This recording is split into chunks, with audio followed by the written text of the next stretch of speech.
நேர்களை வணக்கம். நான் உங்கள் சொல்றேன். சிறப்பு நேர்காணலுக்காக நம்முடன் மூத்த அரசியல் விமர்சகர் டாக்டர் பொன்ராஜன் இணைந்திருக்கிறார். வாருங்கள் ஒரு பேசலாம். சார் வணக்கம். வணக்கம் மார்ஷல். பெரிதும் எதிர்பார்க்கப்பட்ட 2026 தமிழ்நாடு சட்டமன்ற தேர்தலின் வாக்குப்பதிவு நிறைவடைந்து விட்டது. வரலாற்றிலேயே இல்லாத அளவுக்கு இந்த முறை 85% வாக்குப்பதிவு நடந்திருக்கிறது சராசரியாக. இதை வைத்து நிறைய கணக்குகள் எல்லாம் நிறைய பேர் சொல்லுகிறார்கள். அதை பத்தி பின்னாடி வரும். எப்படி பாக்குறீங்க 85% வாக்குப்பதிவு? போன 2021 தேர்தலுக்கும் இந்த தேர்தலுக்கும் அவ்வளவு வித்தியாசம் ஒண்ணும் இல்லையே. போன முறை 74 75 அந்த ரேஞ்சு சார். இப்ப இந்த முறை 10-12% இடிக்குது.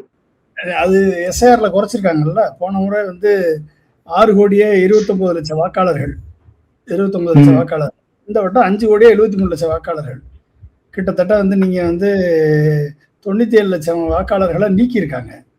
அப்போ நீக்கும் போதும் ஓவரால் கவுண்ட் குறைஞ்சிருது இல்லை. ஓவரால் கவுண்ட் குறைஞ்சிச்சு அப்படின்னா அந்த கவுண்ட்ல தானே நீங்கள் பதிவான வாக்குகளை பார்க்கணும். அப்போ அந்த பதிவான வாக்குகள் பார்க்கும் பொழுது போன முறை 4,63,44,590 வாக்குகள் பதிவாயிருக்கு போன முறை.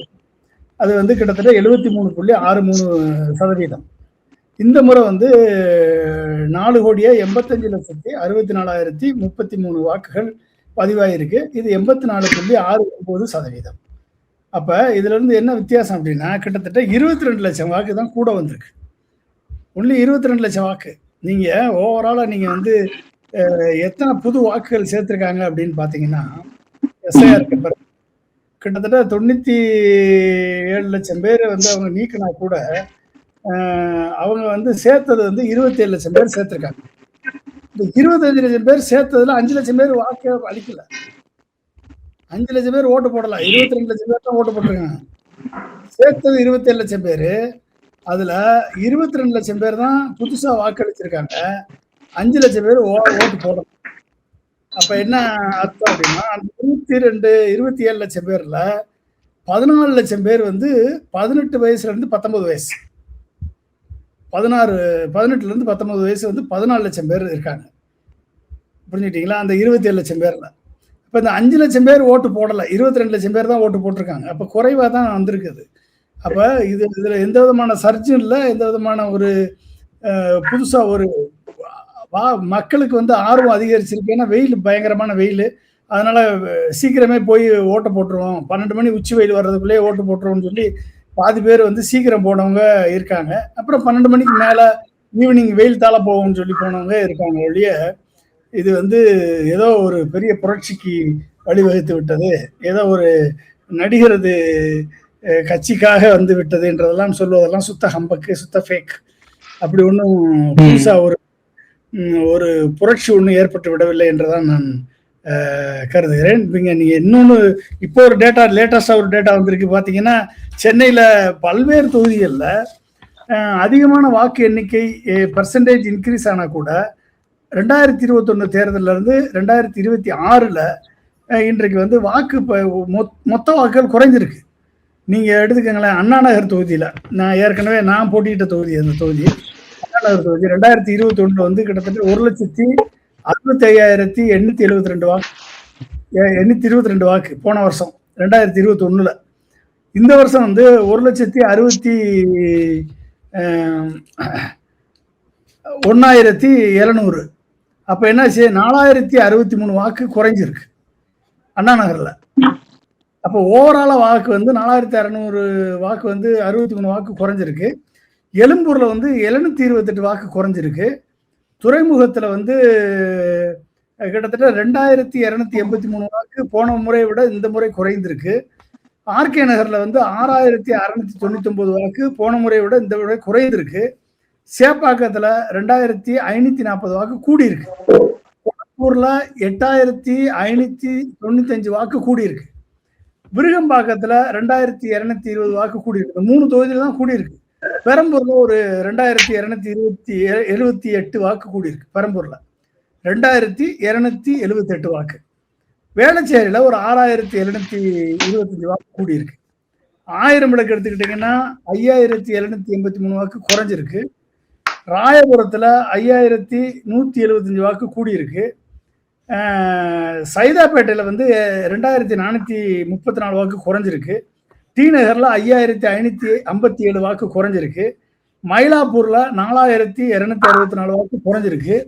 வில்லிவாக்கத்துல 4474 வாக்கு குறைஞ்சிருக்கு. துறைமுகத்துல 2283 வாக்கு குறைஞ்சிருக்கு. அப்ப கூடுன வாக்கு அப்படின்னா மெஜாரிட்டி தொகுதிகள்ல, சென்னையில 16 தொகுதிகள்ல மெஜாரிட்டி தொகுதிகள்ல 2021க்கும் 2026க்கும் கிட்டத்தட்ட 1000 வாக்குல இருந்து 5000 வாக்கு வரைக்கும் குறைஞ்சிருக்கு. ஒன்லி கூடுன தொகுதி கொளத்தூர்ல 8595, அடுத்து வந்து சேப்பாக்கத்துல 2540 வாக்கு கூடியிருக்கு. விருகம்பாக்கத்துல 2220 வாக்கு கூடியிருக்கு. பெரம்பூர்ல 2278 வாக்கு கூடியிருக்கு. வேளச்சேரியில ஒரு 6725 வாக்கு கூடியிருக்கு. ராயபுரத்துல 5170 வாக்கு கூடியிருக்கு. மற்ற எல்லாமே குறைஞ்சுதான் இருக்கு. அப்ப இதுல என்ன வித்தியாசம் இருக்குன்னு எனக்கு தெரியல. அப்ப வந்து ஏற்கனவே 27 லட்சம் பேர் புதுசா சேர்த்ததுல 22 லட்சம் பேர் தான் வாக்களிச்சிருக்காங்க, 5 லட்சம் பேர் வாக்களிக்கல. அப்ப இதுல வந்து 2021 தேர்தலில் வாக்களித்த மக்களது தீர்ப்பு வந்து ரிப்பீட், அவ்வளவுதான். இதை வைத்து நிறைய பேர் நிறைய வியூகங்கள்லாம் சொல்லிட்டு இருந்தாங்க. இது வந்து கவர்மெண்ட்டுக்கு வந்து ஒரு பேட் சைனு. 80% மேல போனாலே அந்த ஆட்சிக்கு அது வந்து ஒரு அச்சுறுத்தல். மெஜாரிட்டி யாருக்கும் கிடைக்காது, ஒரு ஹங்கு தான் வர்றதுக்கான வாய்ப்பு இருக்கு. இந்த மாதிரியான கணிப்புகள்லாம் சொல்லிட்டு இருக்காங்க. மெஜாரிட்டி கிடைக்காம அந்த ஹங்கு, அந்த மாதிரியான ஒரு இது இருக்கா? தமிழ்நாட்டு மக்கள் என்னைக்குமே ஹங் அசம்பிளி கொடுத்ததுக்கு வரலாறே இல்லை. ஒரே ஒரு முறைதான் கலைஞர் கருணாநிதி அவர்கள் தலைமையில 96 சீட் வாங்கி அவர் வந்து மைனாரிட்டி கவர்மெண்ட்டை நடத்தினாரு. அதுவும் சப்போர்ட்டோட அந்த கவர்மெண்ட்டை ரன் பண்ணார். 5 வருஷம் சக்சஸ்ஃபுல்லா நடத்தினார் ஒழிய மற்றபடி ஹங் அசம்பிளி வர்றதுக்கான வாய்ப்பே கிடையாது. அதுக்கான எந்த விதமான அலையும் ஏற்படலை. நீங்க 1952 இருந்து நீங்க வந்து இந்த விஜய் வந்திருக்காருல்ல, விஜய் வந்தா என்ன பெரிய, விஜய் வந்தா என்ன ஸ்வீப் ஆயிருச்சு என்ன? எவ்வளவு என்ன ஆயிருக்கணும்? 100% வாக்கு பதிவாயிருக்கணுமா இல்லையா? 227 லட்சம் பேர் புதுசா சேர்த்திருக்காங்க. அந்த 27 லட்சம் பேர்ல 5 லட்சம் பேர் வாக்களிக்கல. நீங்க 14 லட்சம் பேர் புது வாக்காளர்கள், 18 வயசுல இருந்து 19 வயசு, இந்த புது வாக்காளர்கள் 100% விஜய்க்கு போட்டாங்கன்னு வச்சுக்கோங்க. புது வாக்காளர்கள் 100% விஜய்க்கு போட்டிருக்காங்க அப்படின்னா 14 லட்சம் வாக்கு, சரியா? அந்த 14 லட்சம் வாக்கு அவங்க அப்பா அம்மா அண்ணன் தங்கச்சி இந்த மாதிரி ஒருத்தவங்க போட்டா கூட நீங்க 40 லட்சத்துல 50 லட்சம் வாக்கு தானே வரும், அவ்வளவுதான். அதை தாண்டி இந்த ஆட்சியின் மீதான ஆன்டி இன்கம்பன்சி இருக்கும். மாற்றத்தை விரும்புகிறவர்கள் ஒரு குறிப்பிட்ட பர்சன்டேஜ் இருப்பாங்க. ஆன்டி இன்கம்பன்சி ஓட்டு, அதான் நான் சொல்றேன். 1952 இருந்து 2026 வரைக்கும் நீங்க ஆன்டி இன்கம்பன்சி சேஞ்சஸ் எடுத்துக்கிட்டீங்கன்னா 4% இருந்து கிட்டத்தட்ட 8%, 12% இதுதான் மேக்சிமம். 4, 8, 6, 12 இந்த லெவல் தான் ஆன்டி இன்கம்பன்சி ஃபேக்டரே நடந்திருக்கு. அதுக்கடுத்து நீங்க ஒரே ஒரு தேர்தலில் 1996 மட்டும்தான் 33% மக்கள் வந்து ஆன்டி இன்கம்பன்சி ஜெயலலிதா அவர்களை ஓட் அவுட் பண்ண தேர்தல் அது. அந்த 1991 எலெக்ஷன்ல ஜெயலலிதா அவர்களது ஆட்சியை வந்து ஓட் அவுட் பண்ண தேர்தல். ரஜினிகாந்த் வந்து இனிமேல் ஆண்டவனாலும் இந்த தமிழ்நாட்டை காப்பாற்ற முடியாதுன்னு சொல்லி அனௌன்ஸ் பண்ண தேர்தல் அந்த தேர்தல். அப்ப அப்படிப்பட்ட வரலாறு கொண்டதுல வந்து நீங்க 33% ஸ்விங் எங்க நடந்திருக்கீங்க சொல்லுங்க பாப்போம். அப்ப நீங்க டோட்டலா நீங்க எடுத்துக்கிட்டீங்க. இப்ப அதுல வந்து யாரும் இப்ப ரஜினிகாந்த் சொன்னாலும் சொல்லிட்டு அவர் போயிட்டாரு. அவர் நேரடியா களத்துல இறங்கல. ஒரு பர்சன் களத்துல இறங்கி இருக்காருல்ல, 3வது ஒரு நபர் வந்திருக்காரு, அவர் மீது பெரிய எதிர்பார்ப்பு இருக்கும். அவர் எந்த பகுதியிலிருந்து ஓட்ட உடைக்கிறாருன்றது தெரியல. அப்படின்றப்போ அதுக்கான ஒரு சாத்தியக்கூறுகள் அதிகமா தெரியலையா? களத்துல இறங்கினவர் எத்தனை தொகுதிக்கு போனாரு, எத்தனை தொகுதியில வந்து வாக்கு கேட்டாரு, எத்தனை தொகுதியில பிரச்சாரம் பண்ணாரு, எத்தனை தொகுதியில கையாட்டிட்டு போனாரு, எத்தனை தொகுதி அப்படியே இல்லைன்னா ஆதரவு அந்த பகுதியில இருக்க தொண்டர்கள், அவருடைய வேட்பாளர்கள் இதெல்லாம் இருக்குல்ல அவங்க செஞ்சிருக்க வேலை. ஆதரவு தான் நான் சொல்றேன். நீங்க வந்து கமலஹாசன் அவர்கள் போட்டியிடும் போதே வந்து அர்பன் கான்ஸ்டியூன்சியில சென்னை, கோயம்புத்தூர், மதுரை போன்ற சேலம் போன்ற அர்பன் கான்ஸ்டியூன்சியில 8% 15% வாக்குகளை கமலஹாசனை பெற்றார். அப்ப இவருக்கு வந்து வேணா 20% வாங்கலாம். சில அர்பன் கான்ஸ்டியூன்சியில 20% வாங்கலாம். இப்போ 20% டேர்ன் அவுட் ஆகுமா? அது ஆகிறதுக்கு வாய்ப்பே இல்லையே. சில பேர் சொல்றாங்க 30% போகும், 23% குறையாம போகும்னா சில பேர் யாரிடம் சொல்கிறார்கள். அப்ப அந்த 23% வாங்குறதுக்கான அறிகுறியே இங்க இல்லையே. அந்த அறிகுறியே இங்க இல்லையே. அந்த அறிகுறி இருந்தா தானே நம்ம ஏதாவது ஒரு சர்ஜ் நடந்திருக்கு, ஏதாவது ஸ்வீப் நடந்திருக்கு அப்படின்னு ஏதாவது சொல்லலாம். மக்கள் அதிக எண்ணிக்கையில் வாக்களித்திருக்கிறார்கள் என்று சொன்னால் பணமும் விளையாண்டிருக்கு. அந்த தங்கள் வாக்கு, அதாவது தங்கள் வாக்கு வங்கியை தக்க வைப்பதற்கும் ஸ்விங் ஓட்டை நம்ம பக்கம், நம்ம கட்சி பக்கம் இழுப்பதற்கும் அந்தந்த கட்சிகள் வந்து பணத்தை கொடுத்துருக்காங்க. அதுவும் ஒரு காரணம் வந்து இந்த ஃபுல் 85% வர்றதுக்கான காரணமாகவும் இருக்கலாம். ஆனால் எல்லா கட்சியும் ஸ்ட்ராங்காக ஒர்க் பண்ணியிருக்காங்க. ஏடிஎம்கே, டிஎம்கே, தாவேகா, நாம் தமிழர் கட்சி, எல்லா கட்சியுமே ஸ்ட்ராங்காக ஒர்க் பண்ணியிருக்காங்க. அதனால் வந்து நம்ம இது எந்த பக்கம் ஸ்விங் ஆகிருக்கு அப்படின்னு சொல்கிறதுக்கெல்லாம் வந்து இங்கே வந்து வாய்ப்பு இல்லை. என்னையை பொறுத்த வரைக்கும் இது வந்து ரிப்பீட்டு தான், 2021 ரிப்பீட்டு தான் இங்கே நடக்கும். கண்டிப்பாக வந்து 4 முனை போட்டியில் சில பாதிப்புகள், கிட்டத்தட்ட ஒரு 70-80 தொகுதியில் வந்து 5000 ஓட்டு, 1000 ஓட்டு, 5000 ஓட்டு, 10,000 ஓட்டு, 15,000 ஓட்டு டிஃபரன்ஸில் லாஸ்ட் டைம் வின் பண்ண ஒரு 75 தொகுதிகள் கடுமையான போட்டி. அது எந்த பக்கம் அது சாயும், இந்த யார் ஓட்ட எவ்வளவு பிரிக்கிறார்கள் என்பதை பொறுத்து அந்த மாறுபாடுகள் ஏற்படும். அப்போ அது வந்து யாருக்கு சாதகமாக முடியுது, யாருக்கு பாதகமாக முடியுது என்பதை நம்ம போய் தான் பார்க்க வேண்டும். ஆனால் சென்னையை பொறுத்த வரைக்கும் எந்த விதமான மாற்றமும் ஏற்படலை. சென்னையில் எந்த விதமான சர்ஜும் ஏற்படலை. ஈவன் வந்து பெரம்பூரில் விஜய் ஜெயிப்பதே கஷ்டம்தான். 20% வாக்கு வாங்கலாம் அல்லது 25% வாக்கு வாங்கலாமே ஒழிய இப்போ விஜய் மட்டும். மற்றபடி அவரது கட்சிக்காரர்கள் 10 தாண்டி 15க்குள்ள வாங்கினால் பெரிய விஷயம். அவர்கள் வந்து ரூரல் ஏரியாவில் 6% தாண்டறதுக்கு வாய்ப்பே கிடையாது. 5% 6% தாண்டறதுக்கு வாய்ப்பு கிடையாது. அர்பன் ஏரியாவில் அவர்கள் வந்து அரௌண்டு 10 to 15%க்குள்ள வந்து they will get votes from ADMK, DMK and Naam Tamilar, இந்த மாதிரி பல்வேறு கட்சிகள் இருந்து அவங்க பிரிக்கிறதுக்கு வாய்ப்பு இருக்கு. ஆன்டி இன்கம்பன்சி ஃபேக்டர் வந்து அதிமுகவுக்கு சாதகமாக போய் சேர்ந்திருக்கா, இல்லை வந்து அதனுடைய ஓட்டுகள் வந்து விஜய் பக்கம் போயிருக்கா என்பதை நாம் பொறுத்திருந்தான் பார்க்கணும். ஒருவேளை விஜய் பக்கம் அந்த ஸ்விங்கு ஆயிருந்துச்சு அப்படின்னா ஒரு 2-3% ஸ்விங்கு வந்து மொதல் அரௌண்டு 5 to 7%, 8% வச்சுக்கோங்க. 8% ஆன்டி இன்கம்பன்சி ஃபேக்டர் வந்துருச்சு அப்படின்னா அதில் ஒரு 4% வந்து விஜய் பக்கம் போயிருக்கிறதுக்கு வாய்ப்பு இருக்குது. 4% வந்து 4ல் வந்து 3% ஏடிஎம்கேக்கு, 1% நாம் தமிழருக்கு போகிறதுக்கான வாய்ப்புகள் உண்டு. அப்போ அந்த 4% வந்தால் கூட ஏற்கனவே இருக்கக்கூடிய வாக்கு சதவீதம் ஒரு 5%, 5 9%, 10% கிராஸ் பண்ணுறது நாம் இது தமிழக வெற்றி கழகத்திற்கு ஒரு மிகப்பெரிய ஒரு சேலஞ்ச். ஓவரால் 10%. அது வந்து சில பாக்கெட்டில், அர்பன் பாக்கெட்டில் தே மே கோ அப் டு 20%, 15 to 20%. அவ்வளோதான் வாங்க முடியும். இது சீட் அவைலபிலிட்டிக்கு வாய்ப்பே கிடையாது. இல்ல 10% நீங்க சொல்றீங்க, 10% பெருசுன்னு நீங்க சொல்றீங்க. சில கருத்து கணிப்புகள்ல 20-25 கொடுக்குறாங்க, அவங்க தரப்புல 30-35ன்றாங்க. அதை விட்டுருவோம். நீங்க சொல்ற அந்த 10 கூட எடுத்துப்பாங்க.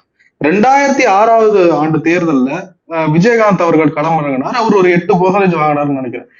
மற்ற கூட்டணி கட்சிகள் எதுவும் பங்கு கேட்காம நீங்களே பண்ணிக்கோங்க அப்படின்னு சொல்லிடுறாங்க. அப்படி கேட்டிருந்தாங்கன்னா அது ஒரு ஹங் அப் அசம்பிளியா தான் இருந்திருக்கு.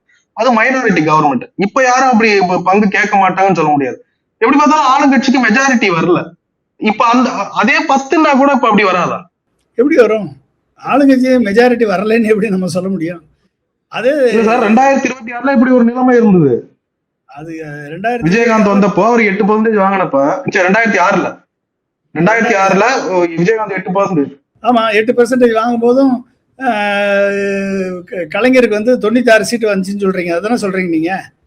ஆமா, மெஜாரிட்டி வரல. ஆமா, 8% வாங்கும் போதும் அவர் வந்து ஓவராலா 8% வாங்கும் போது மெஜாரிட்டி வரல. அப்ப வந்து அதிமுக ஸ்ட்ராங்கா இருந்துச்சுல்ல. நீங்க அதிமுக வந்து நீங்க ஜெயலலிதா தலைமையில இருந்துச்சு. இப்ப யார் தலைமையில இருக்கு? இப்ப எடப்பாடி தலைமையில இருக்கு. அதிமுகவுடைய சரி, இதுவுமே ஒரு கூட்டணியாக 2021ல 75 சீட் வாங்கின அணி சார். இது கூட்டணியாக 75 சீட்டு வாங்கினதுதான் மார்ஷல். அதனால வந்து நீங்க வந்து அதிமுகவுடைய பலவீனம் வந்து பிஜேபியினுடைய அலையன்ஸ் ஒன்று. 2வது பலவீனம் வந்து தென் மாவட்டங்களில் சசிகலா ஃபேக்டர், வட மாவட்டங்களில் ராம்தாஸ் ஃபேக்டர், இன்னும் தென் மாவட்டங்கள்ல கிருஷ்ணசாமி ஃபேக்டர், இந்த 3 ஃபேக்டர் இருக்கு. இந்த 3 ஃபேக்டருமே வந்து அதிமுகவுக்கு அகைன்ஸ்டா ஒர்க் பண்ணுது. இதை தாண்டி விஜய் ஃபேக்டர் வந்து ஏடிஎம்கே ஓட்டை தான் டென்ட் பண்றாங்க, அதிகமா டென்ட் பண்றாங்க. அப்ப அந்த ஏடிஎம்கே ஓட்டை டென்ட் பண்ணக்கூடிய சூழல் வரும் பொழுது நீங்க வந்து அந்த ஆன்டி இன்குபன்சி ஓட்டு வந்து திமுகவுக்கு எதிராக இருக்கக்கூடிய அதிமுக ஓட்டுகள் டிவிகே பக்கம் போகுது. அப்படிங்கும் போதும் நீங்க வந்து யாருக்கு பாதிப்பு அதிகமா இருக்கு? நான் சொல்றேன், திமுகவுக்கும் 4% நீங்க, நான் வந்து ஆல்ரெடி உங்களுக்கு நான் சொன்னேன், 8% ஆன்டி இன்குபன்சி ஓட்டுனா திமுக இருந்து 4% they are losing from anti இன்குபன்சின்னு வச்சுக்கோங்க. அது கோஸ் டு விஜய் அப்படின்னு வச்சுக்கோங்க. விஜய்க்கு ஏற்கனவே 5% ஓட்டு இருக்கு. அவருடைய கட்சிக்காரர்கள், அவர்களுடைய குடும்பத்தார்கள் 5% ஓட்டு இருக்கு, 20 லட்சம் ஓட்டு இருக்கு. அந்த 5% ஓட்டுல இந்த 4% உள்ள போகுது. எது? ஆன்டி இன்குபன்சி 4% உள்ள போகுது. 5 நாள் 9%. ஏடிஎம்கேல இருந்து பிரியக்கூடிய ஆன்டி இன்குபன்சி ஓட்டு வந்து ஒரு 2-3% உள்ள போகுதுன்னு வச்சுக்கோங்க. மேக்சிமம் எவ்வளவு? 12%. அப்ப ஓவராலா நீங்க வந்து 12%க்கு மேல எப்படிங்க போகும்? எப்படி வாய்ப்பு இங்க இருக்கு? என்ன கணிப்புன்னு சொல்றேன் நான். சொல்லுங்க பாப்போம், என்ன கணிப்பு? வந்து ரீல்ஸ் போட்டுட்டா, ஷார்ட்ஸ் போட்டுட்டு நாங்க குடும்பத்தோட ஓட்டு போட்டோம், நாங்க வந்து இதா போட்டுட்டோம், அப்படி அதை போட்டோம்னு சொல்லி ஸ்டார்ட் போட்டா உடனே அது வந்து வாக்கு எண்ணிக்கைக்கு கணக்காகாது. அந்த கணக்கை வந்து நீங்க வச்சுட்டு டோட்டல் கவுண்ட்ல வந்து நீங்க வந்து சேர்க்க முடியாது. ரியாலிட்டியில வந்து வரணும்ல. ரியாலிட்டியில எங்க ரெஃப்ளெக்ட் ஆயிருக்கு சொல்லுங்க பார்ப்போம். எல்லா இடத்துலயும் வந்து ஏடிஎம்கே டிஎம்கே வந்து லேசா வேலை பார்க்கலையா? ஏடிஎம்கேயும் டிஎம்கேயும் ஸ்ட்ராங்கா தான் இருக்காங்க. அவங்கவுங்க சில இடங்கள்ல வீக்னஸ் தெரியுது. சதர்ன் சைட்ல வந்து ஏடிஎம்கே வீக்னஸ் இருக்கு. நார்மலா அவங்களுக்கு இன்ஹெரண்ட் வீக்னஸ் பிஜேபியோட சேர்ந்ததுனால, சசிகலா ராம்தாஸ் ஃபேக்டர்னால ஏற்பட்ட வீக்னஸ் தவிர ஏடிஎம்கேனுடைய வாக்கு வங்கி வந்து வீக் ஆகிறதுக்கு வாய்ப்பு இல்லை. ஆனால் ஏடிஎம்கேல இருக்கக்கூடிய பெண்கள் வாக்கு வங்கி, இந்த சினிமாவுக்கு மயங்கி போகக்கூடிய வாக்கு வங்கிகள் சில பர்சன்டேஜ் 2 to 3% வந்து ஏடிஎம்கே வாக்கு வங்கியை பாதிக்கிறதுக்கு வாய்ப்பு இருக்கிறது. நான் திமுக இருந்து 4% உங்களுக்கு இங்க அட்வான்டேஜ் டிவிக்கேன்னே சொல்லியாச்சு. எல்லாத்தையும் நீங்க கால்குலேட் பண்ணாலும் டிவிகேனுடைய பேஸ் வாக்கு 5% தான். அந்த 5%ல இருந்து ஆன்டி இன்குபன்சில ஒரு 4%, ஏடிஎம்கேல இருந்து ஒரு 3%, நாம் தமிழ்ல இருந்து 1%. அவ்வளவுதான். 3 4 4 8 8 5 13%. 12ல இருந்து 13% தாண்டது பெரிய விஷயங்க. அது இது வந்தாலே பெருசு. இது வந்து சீமான ஓவர் கம் பண்ணி வந்தாலே பெரிய விஷயம். 3வது இடத்துக்கு அவர் வந்துட்டாலே அது பெரிய விஷயம். அதை விட்டுட்டு ஜெயிப்பது, வெற்றி பெறுவது, பெரம்பூர்லயும் திருச்சி கிழக்குல வெற்றி பெறுவதெல்லாம் கற்பனை கோட்டையில வேணா கட்டிக்கலாம் ஒழிய 4ஆம் தேதி வரைக்கும் அந்த கற்பனை கோட்டையில வாழலாம். விஜயகாந்தே ஒரு கட்டத்துல ஜெயிச்சார்ல, அவர் 1வது ஜெயிச்சார்ல, அந்த ஒண்ணு கூட வாய்ப்பு இல்லையோ? விஜயகாந்துக்கு ஈக்குவலா விஜய் சொல்ல முடியுமாங்க? விஜயகாந்துக்கு ஈக்குவலா எந்த வகையில? விஜயகாந்துக்கு ஈக்குவலா விஜய் மனித நேயத்துல ஈக்குவலா? அன்னதானம் கொடுத்ததுல ஈக்குவலா? அடுத்தவர்களை கைதூக்கி விட்டதுல விஜய் உட்பட நடிகர்களை, ஒன்னுத்துக்கும் பெறாத நடிகர்களை, மார்க்கெட் போகாத நடிகர்களை, விஜய் உட்பட மார்க்கெட் போகாத நடிகர்களை கைதூக்கி விட்டு வாழ்க்கையில உயர்த்தி விட்ட மாதிரி விஜய்க்கு ட்ராக் ரெக்கார்ட் இருக்கா? விஜய் மாதிரி பணம் கொடுத்து உதவி செஞ்சதுக்கு ட்ராக் ரெக்கார்ட் இருக்கா? விஜயகாந்த் மாதிரி தமிழகம் முழுக்க இருக்கக்கூடிய இன்றைக்கும் தொண்டர்கள் இருக்காங்க. அது மாதிரி தொண்டர்கள் இருக்காங்களா? சொல்ல பார்ப்போம். ஃப்ளோட்டிங் ஓட்டுங்க. நீங்க அண்ணாமலைக்கு கிடைச்ச ஃப்ளோட்டிங் ஓட்டு, சீமானுக்கு கிடைச்ச ஃப்ளோட்டிங் ஓட்டு, கமலுக்கு கிடைச்ச ஃப்ளோட்டிங் ஓட்டு, இன்னைக்கு வந்து விஜய் பக்கம் அந்த ஃப்ளோட்டிங் ஓட்டு சாஞ்சிருக்கு. அவ்வளவுதான ஒழிய வேற ஒன்றும் நீங்க வந்து இதுல சிறப்பா நீங்க வந்து இதுல வந்து புரட்சி நடந்து விட்டது, எழுச்சி நடந்து விட்டதெல்லாம் தெரியாது. அவங்களுடைய போய் கம்ப்ளைண்ட் பண்றதுலே தெரியுது அவங்க வந்து எந்த அளவுக்கு வீக்கா இருக்காங்கன்றது உங்களுக்கு தெரியுது. சென்னையில எந்தவித மாற்றமும் ஏற்படல. சென்னையில மெஜாரிட்டியான தொகுதிகள்ல ஏற்கனவே விழுந்த வாக்கு கூட இந்த வட்டம் விழுகல. அப்படின்னா என்ன அர்த்தம்? யங்ஸ்டர்ஸனுடைய வேவ் பெருசா இருந்ததுன்ற மாதிரி சொல்றாங்க. அப்படிங்களா சார்? என்ன வெயிலுக்கு வந்து சீக்கிரம் போய் ஓட்டு போடுறதுக்கு பேரு வேவா? என்னங்க வேவு? என்ன வேவு?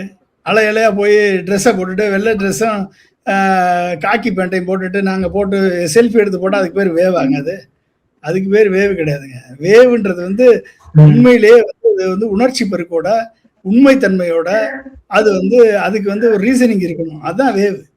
சும்மா வந்து செல்ஃபி எடுத்து போடுறது, ஷார்ட்ஸ் இல்ல வர்றது. விஜய் வந்த பிறகு குறைந்தபட்ச அளவாவது அதிமுகவுக்கும் திமுகவுக்கும் இளைஞர்களுடைய ஆதரவு இருந்தது. ஏங்க அப்ப அதிமுக திமுக இளைஞர்களே இல்லையா?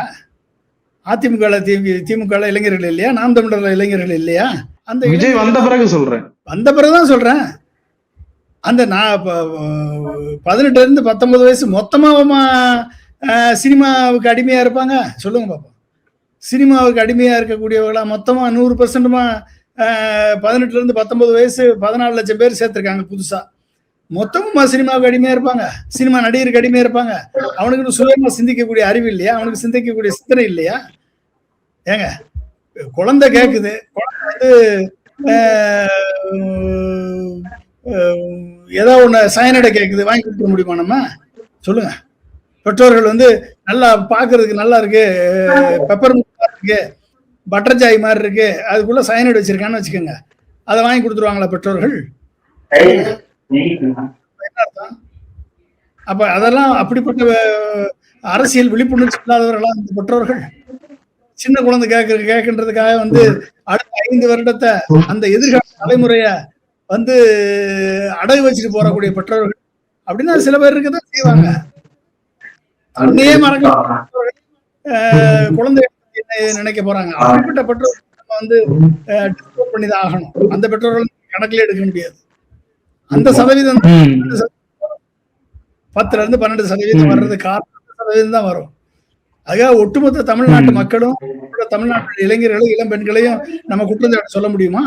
சொல்லுங்க. எல்லாருக்கும் சிந்தனை இருக்கு, எல்லாருக்கும் பகுத்தறிவு இருக்கு, எல்லாருக்கும் நாலேஜ் இருக்கு, சீர்தூக்கி பார்க்கக்கூடிய திறன் இருக்கு.